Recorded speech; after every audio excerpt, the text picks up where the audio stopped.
Hello, everyone, and welcome. This is Eric Andrews, and this is my PechaKucha presentation on esports and shoutcasting. We're going to talk a little bit about both, but we're going to focus more on the shoutcasting aspect. Now, the first question we have to ask ourselves is, what is a shoutcaster?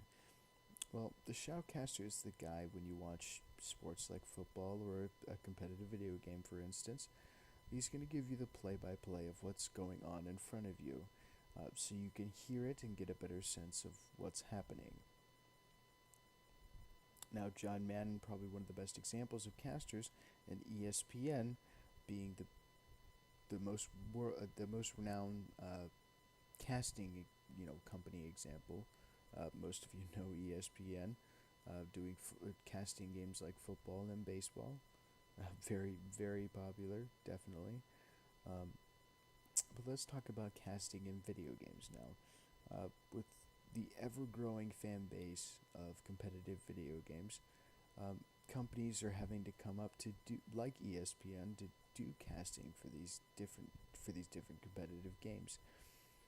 Now, with this fan base growing so massive, multiple companies are having to come out to do pretty much the same thing, but it's all the same idea.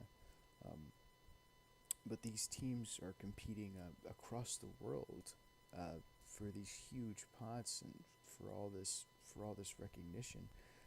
These are a couple of the casting company examples. MLG is very popular. Some of you may know it. Dreamcast is an EU West very popular tournament. GPL, I believe, is an Asian company. And of course, the League of Legends Championship Series, also known as the NALCS. And these are a couple of the most popular games that are casted in esports. Dota 2 and League of Legends, my favorite, definitely one of the most casted. StarCraft 2, those are all PC games. Call of Duty and Battlefield, two of the most casted competitive console games out there. Also Mortal Kombat and Street Fighter. So, a little bit about the difference between esports and physical sports. Now, I know that's kind of a dumb question. One of them's video games, and one of them is the real deal, real sports. But they really aren't that different, especially when it comes to casting. If you look at the similarities between casting esports and sports, there really isn't much of a difference. So, what is the point in casting video games? Well, the demand has come up. It is a lot like the World Championships here shown in the image for League of Legends. It's very similar to that of the Super Bowl. Um, Lots of fans will come out and watch these games, and some of the fans can't make it there, so they have to do uh, casting, such as televised events, and uh, it's getting very popular, definitely, and it's a very it spans all across the world. Now, as I mentioned before, League of Legends is a very popular one. League of Legends is the most casted, the most played game in the entire world right now, and I believe it also has the most viewers when it comes to streaming online and being casted, as well as televised in other countries. Now, up here is a couple of the most famous casters for League of Legends. Freak up at the top left, and my favorite Rivington at the bottom right. These are a couple of the guys that I hold very dear in my heart because they are definitely my role models. I look up to them very much. Um, but let's talk a little bit about what makes a great shoutcaster. Knowledge of the game is probably the most important. You have to have a great personality. The ability to improvise is very important, and also the ability to talk for hours is a key skill that every shoutcaster needs.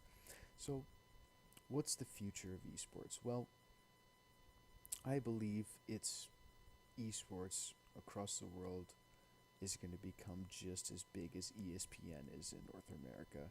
Already in countries such as Korea, they televise on cable television. They televise these games. Um, so a little bit of news, in case you didn't know, esports athletes were just recognized by the U.S. government as legal athletes. Now, that means that people from players, esports players from other countries, can come and join teams in the United States and actually earn a salary, and they can get a visa for playing in esports games, which is very important to the esports scene. That was only just recognized, I believe it was this summer.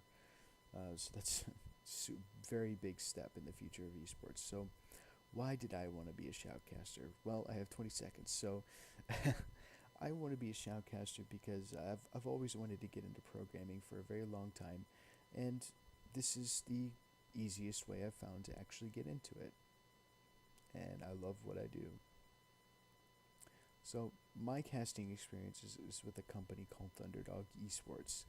Now, um, I only just started with them, and I'm currently not getting paid yet for it. But uh, this company will hopefully, uh, it'll become just as big as companies like the MLG. So, how can you become a shoutcaster? Well, it's it can be very easy and it can be very hard. Um, Me personally, I had friends in the business, so I got into it easy. But all you gotta do is just put yourself out there. You know, you can find a company that's looking for casters if you have the balls. So that's it for me. I am out of time, but thank you very much for watching, and I hope you guys have a great Thanksgiving break. Thanks again.